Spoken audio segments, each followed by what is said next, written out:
The world's reserve currency since Bretton Woods back in the 1940s is the US dollar. That's the only reason there's any demand left for the dollar.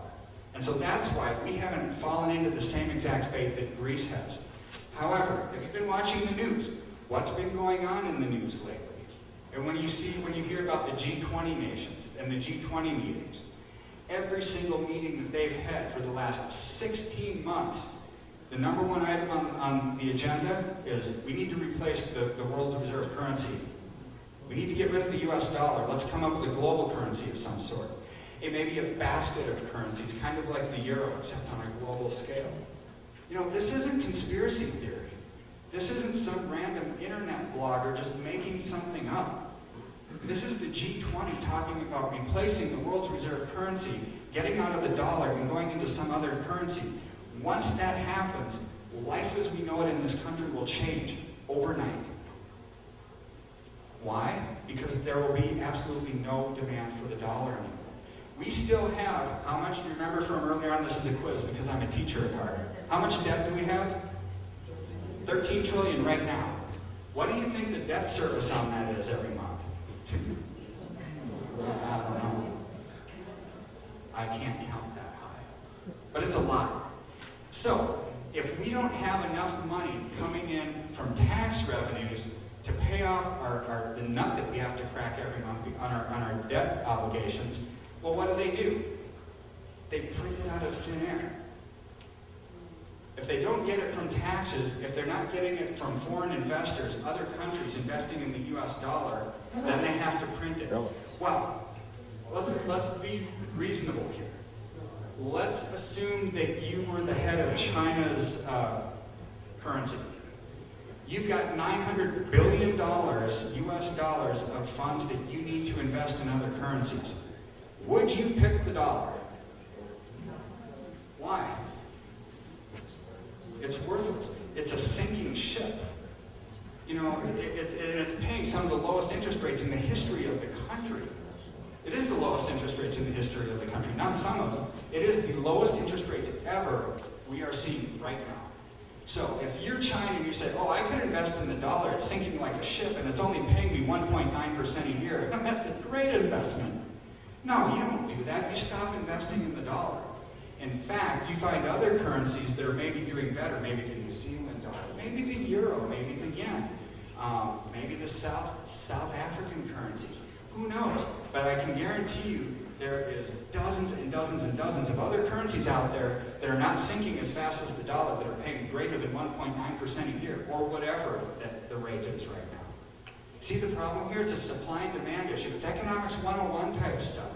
There is absolutely no demand for the dollar anymore because it is collapsing in value. It is collapsing because we are printing relentlessly and keep adding to our debt. We are adding so much to our debt that now the credit rating agencies around the world are saying, hey, US, you know what we did to Greece, and we downgraded their sovereign debt to junk bond status? We're going to do the same thing to you. And there's been talks in S&P and Moody's, the major ratings agencies, of getting rid of the AAA status on our US debt and downgrading it to something else. We don't even have to go to junk bond status for the bottom to fall out of the dollar. Anything less than AAA status, we are no longer considered safe. What did China do about a month ago? Their credit rating agency got rid of the AAA rating on the US dollar. They downgraded it to AA. What does that mean? It's not the big US credit reporting agencies, but who's got the biggest population on the planet? China. Who invests more in US treasuries than anybody else? China. Does it matter what they think of our US dollar? Yes. So when they are basically tipping their hat and saying, we don't think that you're the massive stable currency that we used to think that you were, you know what? That's tipping their hat. They are not only saying we are going to stop purchasing US treasuries, we're going to actually start dumping US treasuries too. And they have almost $900 billion worth of them sitting out there. They don't even have to just stop purchasing. All that has to happen is a couple of the countries out there, Japan, China, Canada, Great Britain, Brazil, Russia, the largest holders of US treasuries, all they have to do is start selling them, and then it's just economics 101. It's all of a sudden there's excess supply, not enough demand, prices come crashing down, the bottom falls out of the dollar. This is the scary stuff. See, and this is with a $13 trillion debt. Next year, $14.6 trillion. Hopefully, it's only $14.6 trillion. You know, here's something from this morning's news. Fed official paved the way for quantitative easing. Dr. Davis talked about that earlier. What is quantitative easing? Just means printing money to build up, prop up a failing economy. They're going to buy junk assets with it. They're going to buy mortgages with it. They're going to prop up the stock market with it. That's what quantitative easing is. So they basically paved the way for quantitative easing by talking negatively about the economy. The Fed is talking negatively about the economy all of a sudden because they want this. Basically, this guy, I can't pronounce his name, Hatsis, Goldman Sachs chief economist, prophesied basically that a $1 trillion quantitative easing would begin later this year. He also said the Federal Reserve will probably ease monetary policy further in the U.S. as the economy weakens, said Jan Hatchis, chief economist at Goldman Sachs. The Fed will eventually move to additional monetary stimulus via asset purchases or other unconventional measures.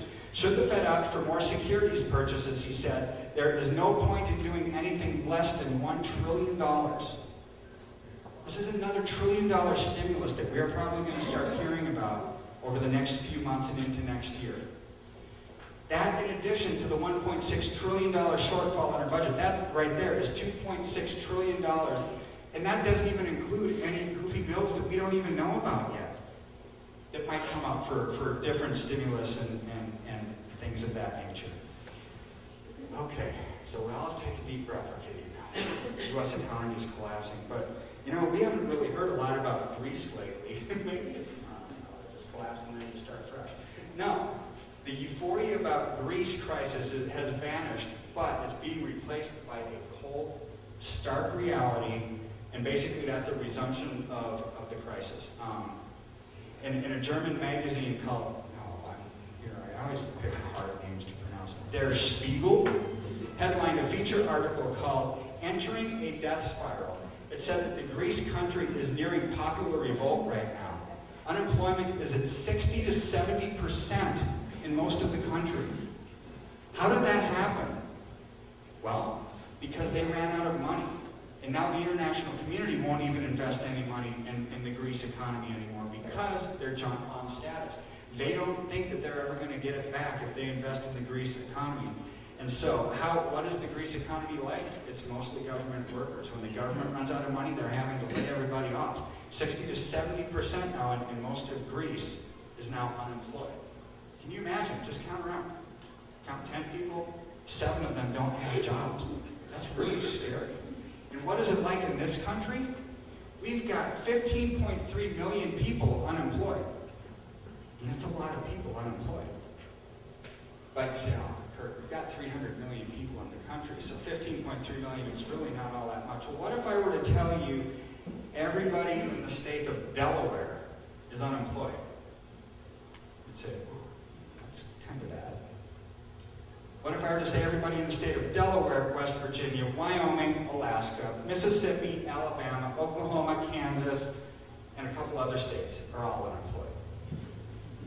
Technically, 11 of our least populous states, all aggregate, added together, is 15.3 million people.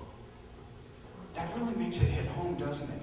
That's a lot of mommies and daddies that can't put food on the table for their kids. And it's getting worse. Why is it getting worse? Because of bad public policy. We've got bad policy coming out of Washington. Do you all remember back in the late 70s what it was like?